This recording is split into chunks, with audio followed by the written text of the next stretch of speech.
Bienvenue sur Ciné-Comédie. Je m'appelle Emmanuel Mouret et je suis le réalisateur de Caprice.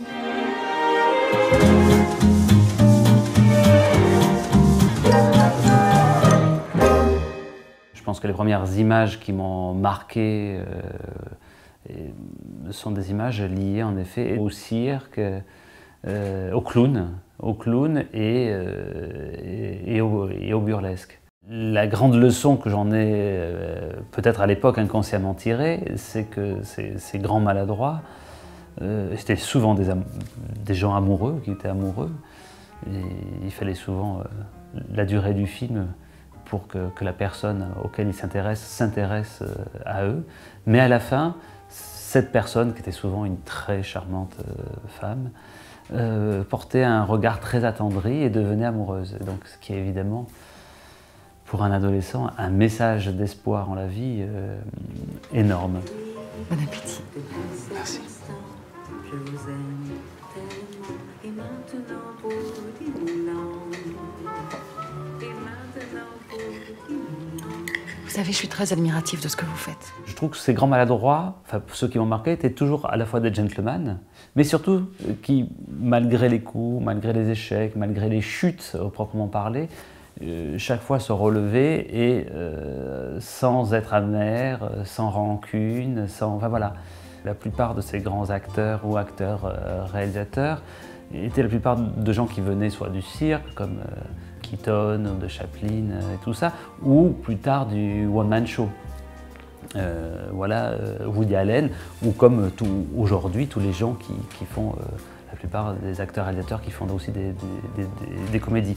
Or moi, je sors plus d'une sorte de cinéphilie personnelle, fasciné par ce genre de personnage, mais je n'ai jamais joué sur scène, je n'ai jamais su faire rire quelqu'un comme ça sur scène en public. Donc c'est une sorte de hasard qui a fait que je joue dans mon film de fin d'études, le personnage principal. Et ensuite, que le premier producteur avec lequel je travaille était d'accord pour me produire un film, à condition que je joue dedans. Et puis encore le hasard qu'en donnant la réplique à Frédéric Bell pour Changement d'adresse, le producteur avec lequel je travaille actuellement, Frédéric Niedermeyer, tout de suite dit il faut absolument que tu joues, que le film ait été bien accueilli, que voilà. Donc je suis presque un peu devenu acteur dans mes films, malgré moi, en étant admiratif de cette lignée, mais sans jamais, en tout cas, y prétendre, et encore moins aujourd'hui.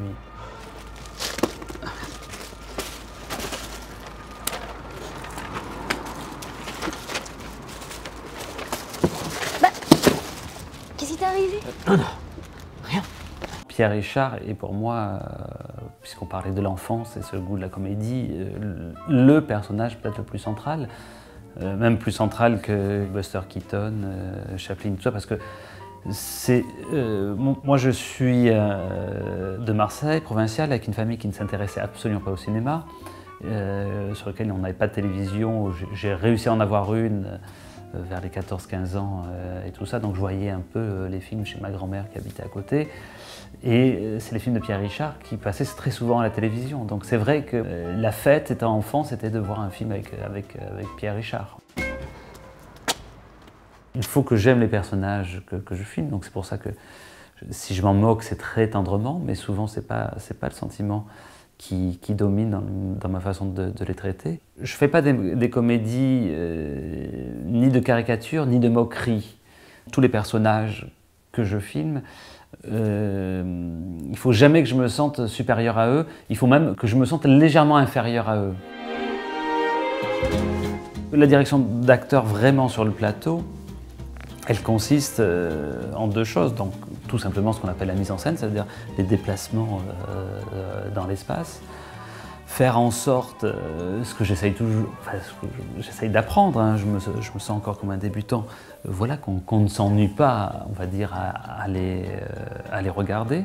Et puis ensuite, qu'on entende le texte, de l'articuler, et qu'il n'y ait surtout pas de scories et de parasites. Et je fais surtout attention à ce que le personnage soit étonnant, soit intéressant. Ce que m'apporte le plus, je peux dire, et que moi je suis incapable d'apporter, puisque j'ai une élocution relativement lente, c'est justement des comédiennes comme Virginie Efira et Anis de Moustier dans Caprice. Voilà, c'est un rythme. Je t'en supplie. Réfléchis à ma proposition. Caprice. Prends un peu de temps, réfléchis, ne me réponds pas tout de suite. Il faut juste que tu saches qu'à partir de maintenant, mon corps est à toi. Je m'aperçois avec le temps qu'il vaut mieux, que le spectateur court après le texte qu'être en avance. Donc c'est pour ça que j'aime beaucoup travailler avec des comédiennes qui ont une élocution rapide. Surtout que moi je suis tellement lent qu'au moins ça contraste. C'est juste que... Enfin, ça risque de vous surprendre, c'est pour ça que j'ai un peu d'hésitation. C'est que, enfin, je voulais vous demander si, enfin, sans vous importuner, si vous seriez d'accord pour dîner, enfin, je veux dire dans un restaurant. Ce qui m'intéresse dans les personnages, c'est leur contradiction. C'est pas ce qu'on peut résumer d'eux, c'est tout ce qu'ils peuvent se contredire d'une certaine manière. Et c'est même ça qui me fait aimer les personnages au cinéma, mais même aimer les gens dans la vie. Moi, j'ai pas revu Clément. En fait, si, je l'ai revu.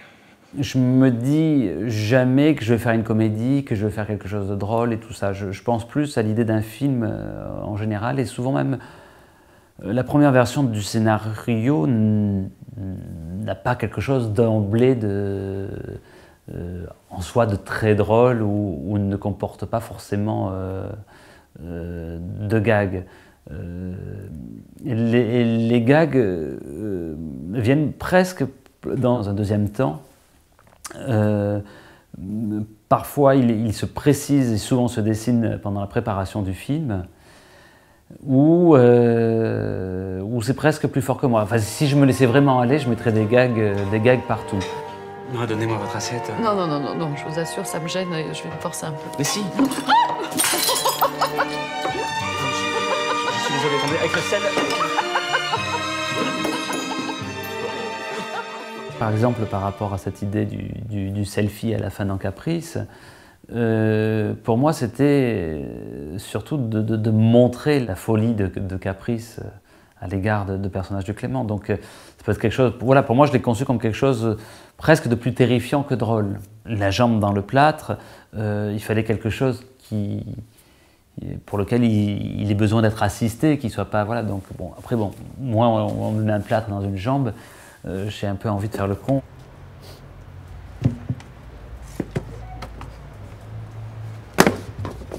La tasse de café au début, quand il arrive, je trouvais ça bien pour présenter lui, son regard sur Virginie Efira, sur cette actrice qu'il vénère, et justement le malaise qu'une telle situation aussi infime peut le mettre.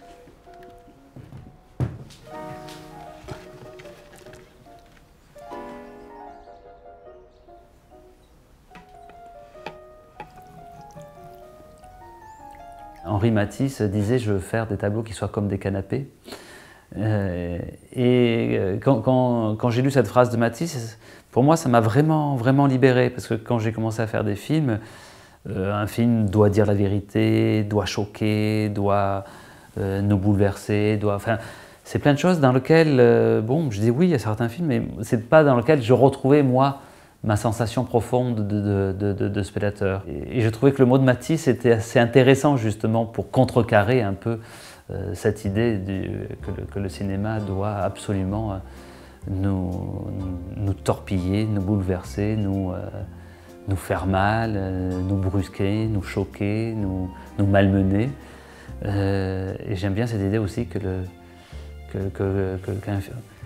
film peut aussi nous recueillir, nous envelopper. Ce qui ne signifie pas que le plaisir ne sera que superficiel, bien au contraire, puisque un grand plaisir, c'est un plaisir aussi qui a, comme on le dit dans le vin, une longueur de bouche. Et la longueur de bouche du plaisir au cinéma, c'est une longueur qui se passe dans la pensée. C'est une sorte d'intelligence, de paradoxes mêlés. Et ça, c'est la leçon, justement. Tout à l'heure, j'évoquais Billy Wilder, on aurait pu citer le plus grand, pour moi, Lubitsch. Tu pourrais nous rendre heureuses toutes les deux si tu le voulais. Mais en choisissant d'être fidèle, tu choisis de me faire du mal. Mais je veux pas te faire de mal. Je n'ai jamais choisi de te faire du mal. Alors sois infidèle.